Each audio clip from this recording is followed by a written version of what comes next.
السلام علیکم ورحمۃ اللہ وبرکاتہ۔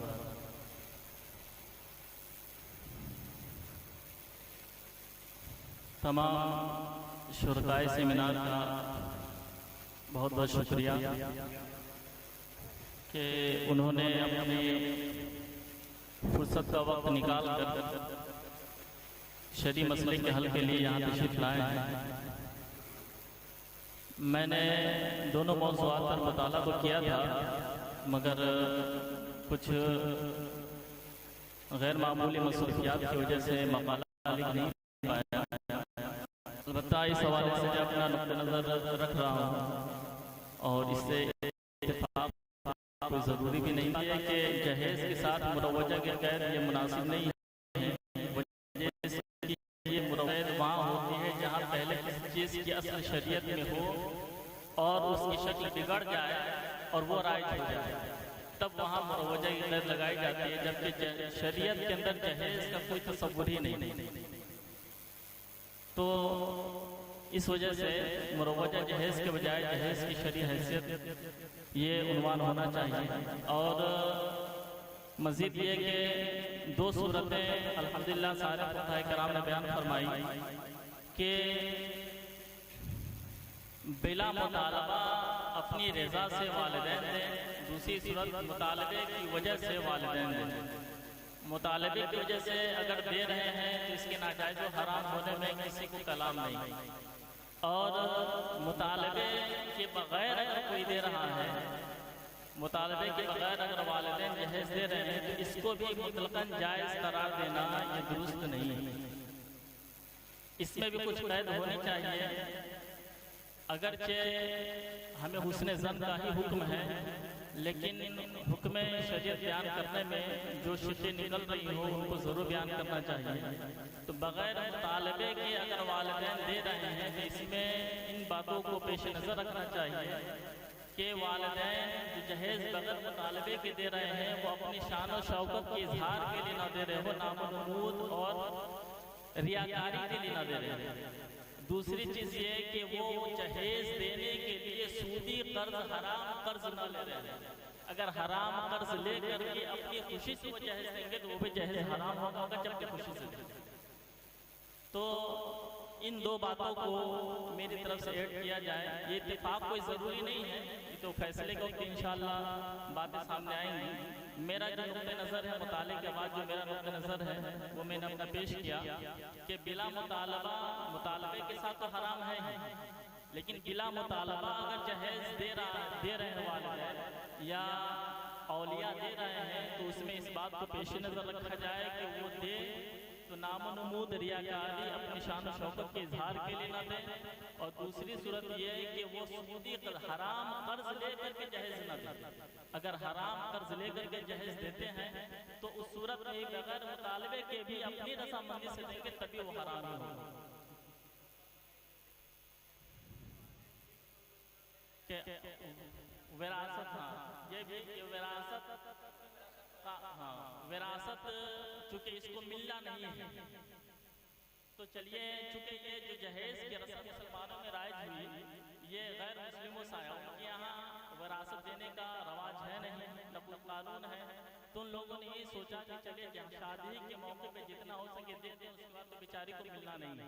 اب یہ رسم دھیرے دھیرے جو ہے ہم مسلمانوں میں گھر کرنے لگے، تو کہیں نہ کہیں شاید دو چار ہی صحیح، 100 میں دو چار ہی صحیح، لیکن والدین کے ذہن میں آتا ہے کہ ایک رات تک تو ملے کہ اس کو کچھ ملنا نہیں ہے، تو چلیے ابھی جو دینا ہوگا دے دیں گے۔ یہ تین چیزیں کہ وراثت اس کو دینا نہیں ہے اس لیے دے رہے ہیں، اس کا بھی تصور نہ ہو، یہ شان و شوکت اور ریاکاری کا اظہار یہ بھی نہ ہو، کہ سودی قرض، حرام قرض لے کر کے بھی جہیز نہ دیں، ورنہ تو وہ بھی جہیز اگر رضامندی سے دے گا تو حرام ہوگا۔ اور ایک چیز جو قابل اصلاح ہے، الحمدللہ مقالہ نگاران نے اس سے لہٰذا کہ جہیز دینا سنت ہے، جہیز مانگنا تو حرام ہے لیکن جہیز دینا سنت ہے۔ یہ جو مشہور ہے یہ غلط مشہور ہے، یہ جہیز دینا کبھی سنت تھا ہی نہیں۔ جہیز دینا کبھی سنت تھا ہی نہیں. یہ ہماری اور آپ کی غلط فہمی کا نتیجہ ہے کہ ہمارے درمیان مشہور ہو گیا کہ جہیز دینا سنت ہے. اس لیے کہ جہیز دینا سنت اس وقت ہوتا جب حضور نبی کریم صلی اللہ علیہ وآلہ وسلم نے جہیز دیا ہوتا, لیکن آپ نے کبھی جہیز دیا ہی نہیں. اور صاحبزادیوں کے حوالے سے کتب میں کہیں کوئی تذکرہ نہیں ہے. حضرت فاطمہ زہرا رضی اللہ تعالیٰ عنہ کے بارے میں تذکرہ ہے, اور وہ تذکرہ بس اس لیے ہے کیونکہ اس کی دو وجہ جواب دیے گئے ہیں کہ حضرت فاطمہ زہرا رضی اللہ تعالیٰ عنہ کا حق مہر حضرت علی المرتضیٰ کرم اللہ تعالیٰ وجہ کریم نے نبی کریم علیہ السلام کی سپرد فرمایا تھا. اسی سے آپ نے کچھ سامان زینت خرید کر کے دیا تھا. دوسری صورت یہ تھی کہ جس طریقے سے نبی کریم علیہ السلام حضرت فاطمہ زہرا رضی اللہ تعالیٰ عنہ کے ولی تھے, خود حضرت علی المرتضیٰ کرم اللہ تعالیٰ تو آپ نے جو سامان دیے تھے وہ حضرت علی کو دیے تھے ولی ہونے کی حیثیت سے, نہ کہ حضرت فاطمہ زہرا رضی اللہ تعالیٰ عنہ کو دیا تھا وہ سامان دیے تھے. تو یہ کچھ باتیں جو میرے مطالعے کے ذریعے میرا جو اپنا نقطہ نظر وہ میں نے پیش کیا, اور امید ہے کہ آپ تمام حضرات اس پر غور فرمائیں گے. السلام علیکم ورحمۃ اللہ وبرکاتہ. وہ الحمدللہ جو میں نے مقالہ قلم بند کیا ہے, مطالعہ کیا ہوگا آپ نے, میں نے وہاں اس بات کی وضاحت کی ہے کہ یہ سنت نہیں ہے. اور پھر سیدتنا فاطمہ زہرا رضی اللہ تعالیٰ عنہ کو اللہ کے نبی نے جو دیا ہے, تو اس کے حوالے سے وہاں یہ وضاحت موجود ہے کہ وہ حضرت علی نے اپنا سامان فروخت کیا تھا اور پھر حضور کے حوالے کیا تھا. لیکن ایک جو یہ روایت آتی ہے کہ اللہ کے نبی نے بطور کفالت حضرت علی کو کچھ دیا تھا, اس کی استنادی حیثیت اور سقہ رابیان کے ذریعے یہ بات میرے علم کے مطابق پایہ تکمیل کو نہیں پہنچی.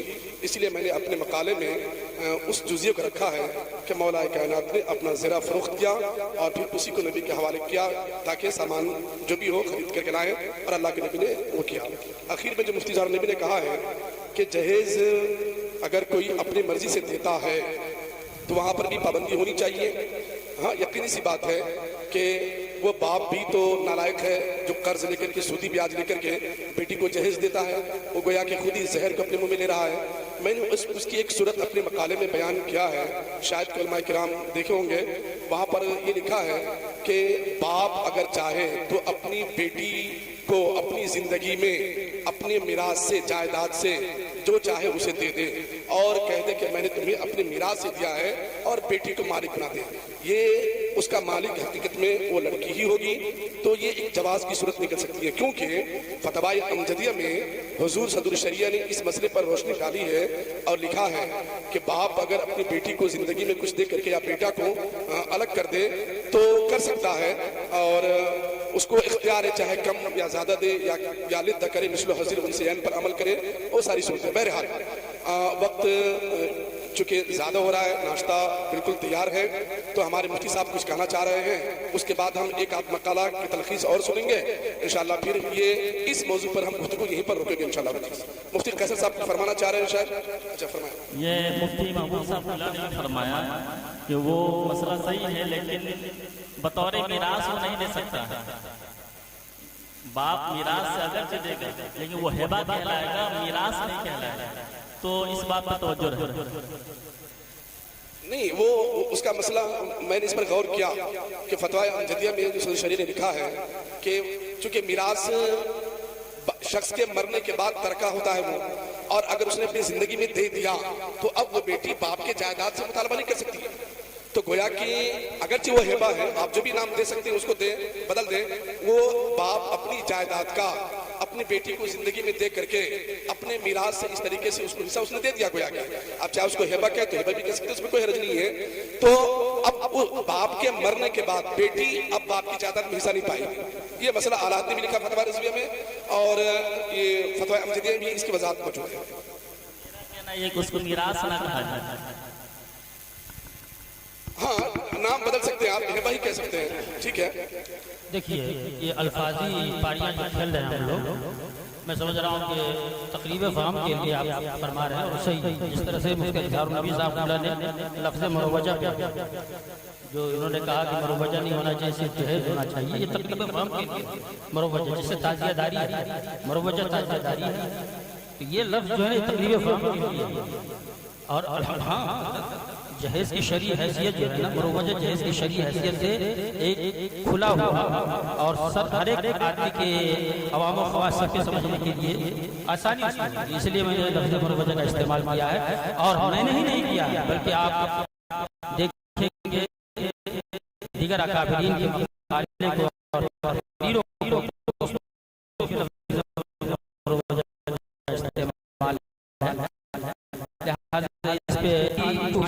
یہ صحیح بات ہے کہ اس معاملے میں جو ہے مروجہ جہیز کے معاملے میں مروجہ استعمال کیا جا سکتا ہے، اور الحمدللہ کئی فقہاء نے کیا بھی ہے، لیکن یہاں پر تعزیہ والی مثال آنا یہ درست نہیں ہے، اس لیے کہ تعزیہ بھی مروجہ ہو تبھی وہ ناجائز حرام ہے، اور اگر تعزیہ مروجہ نہ ہو تو اعلیٰ حضرت رحمۃ اللہ تعالیٰ علیہ نے بھی لکھا ہے کہ جائز ہے۔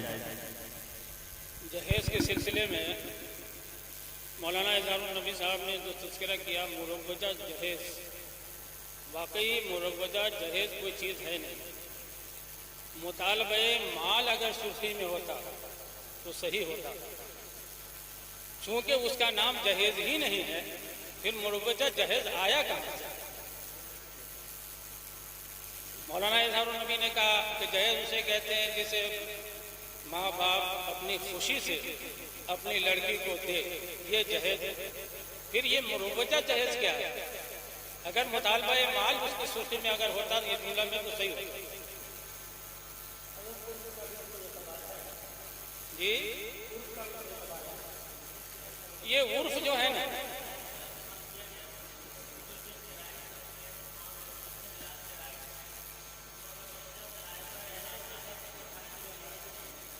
نہیں عوام نے اسے کہا ہے جہیز، علماء نے تو جہیز نہیں کہا ہے نا۔ پھر آپ لوگ بحث کر رہے ہیں مابین علماء کرام، پھر اس کو مروجہ جہیز آپ کہہ رہے ہیں۔ میرے خیال سے اس پر صدر مجلس بھی غور کریں اور ہمارے تمام علماء کرام جو بیٹھے ہیں اس پر غور کریں۔ مروجہ جہیز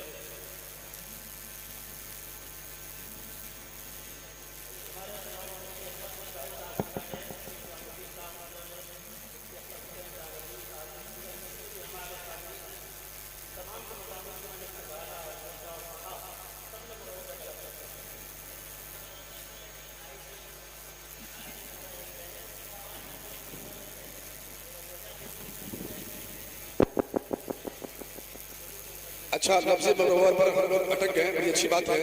ہم نے دیکھا ہے سیمیناروں میں کہ مفتیان کرام کبھی کبھی لفظی گفتگو کو بہت طول دیتے ہیں اور بڑے ذوق سے سنتے بھی ہیں، اور یہ سنت ہے علماء کرام کی کہ اس طرح بحث ہونی چاہیے کہ علمی بحث اچھی بات۔ مروجہ جہیز کے حوالے سے میں ایک بات آپ کے سامنے پیش کروں، شاید کہ ارباب افتاء پر یہ بات کافی نہیں کہ فقہاء باب الجہاز کے نام سے باب باندھا ہے، کتاب الجہاز کہا ہے، تو یہ کہا ہے کہ اس زمانے میں جو جہیز کی صورتیں تھی وہ اب نہیں ہے۔ اس وقت آج کے دور میں جہیز کے نام پر اس کو نام تلک رکھ دیا گیا، کچھ رکھ دیا گیا، بائک گاڑی وہ سب۔ اس زمانے میں کیا تھا کہ جہیز کے نام پر تو تکیہ گدا بستر اور جو بھی گھریلو سامان ہو یہ فقہاء دیا کرتے ہیں۔ اعلیٰ فرماتے ہیں کہ اگر کسی لڑکی کو اس کے میکے سے بطور جہیز کچھ ملے تو اس کا مالک وہ لڑکی ہے، اس کا مطلب یہ ہوا کہ جہیز کا ایک تصور ہے۔ اس زمانے میں اس تصور کو لوگ اتنا بگاڑ دیا کہ اب بائک گاڑی کار، تو اس طریقے سے اگر مروجہ کا لاحق ہو تو اس میں میں سمجھتا ہوں کوئی خرابی نہیں ہے کہ اصل کی صورت کو لوگوں نے بگاڑ دیا۔ یقینی سی بات ہے، ایک منٹ سنیں نا، میں کہہ رہا ہوں کہ جب اصل جہیز پر ہمارے فقہاء نے کلام کیا اور کہا کہ لڑکی اس کے مالک ہے، بات چلی کہ جہیز لے کے آتی ہے لڑکی، اس کا مالک کون ہے؟ تو ہمارے فقہاء نے کہا کہ لڑکی مالک ہے، اس کا مطلب یہ ہے کہ جائز ہے تبھی تو مالک ہے۔ تو اصل کے اعتبار سے باپ جو دیا وہ ہے، اب لوگوں نے اس کو بگاڑ دیا۔ اس طریقے سے آپ مروجہ تعزیہ کی بات کرتے ہیں تو یہاں بھی سنتے ہیں اس زمانے میں جہیز میں برائے نام جو چیزیں ہو سونے کے لیے تکیہ گدا بستر، آج 2-2 لاکھ روپے کا گرام پلنگ ہے، دیکھیے 3-4-5 لاکھ روپے کی بائک ہے، یہ کیا مروجہ ہی تو ہے؟ اس زمانے میں اس کی بائک کا تصور تھا نہیں، تو اگر بائک کا تصور اس زمانے میں تھا، آج بائک ہے، تو مروجہ کا اگر لاحقہ کر دیا گیا تو میں سمجھتا ہوں کہ اس میں رجنے کی ضرورت نہیں ہے کہ بہت ساری چیزیں آج رائج نہیں ہیں۔ اس زمانے میں سونا دینے کے رواج نہیں تھا. شاید کہ بہت کم فقہ کتاب میں آپ یہ پائیں گے کہ سونا دیے ہو آج سونا دیتے ہیں. اس زمانے میں اشرفیاں یا دینار درہم و مہر میں آج ہم روپیے دیتے ہیں. روپے کی شرعی حیثیت پر خوب کلام ہوا ہے. کفل الفقیر فائن ہمارے آلات میں لکھا ہے یہ مروجہ ہی تو ہے. تو جو چیزیں پہلے نہیں تھی یا اصل کے اعتبار سے جو چیز تھی اسی کو لوگوں نے بگاڑ دیا تو وہی تو مروجہ ہو گئی. تو میں سمجھتا ہوں کہ اگر مروجہ نام رکھ بھی دیا گیا تو کلام اس پر نہیں ہونا چاہیے. باقی ہمارے علماء کرام ہیں, ٹھیک ہے, اگر آپ کا اتفاق ہوگا ہم لفظ مروجہ کو کاٹ دیں گے اور ہمارے مقالات میں انشاءاللہ العزیز جو ہمارے علماء کرام کے ہیں ہم وہاں سے ہٹا دیں گے. لیکن میں سمجھتا ہوں کہ میرا نظریہ ہے فقہاء کرام کے مسائل کی روشنی میں کہ اس کے لاحق کا کوئی حرج نہیں ہے اور یقینی سی بات ہے کہ لوگوں نے اصل کو بگاڑ دیا ہے تو وہیں پر مروجہ کا اطلاق ہو گیا ہے. اگر پھر بھی کچھ کہنا ہو تو کہہ سکتے ہیں. تو میں اس گفتگو کو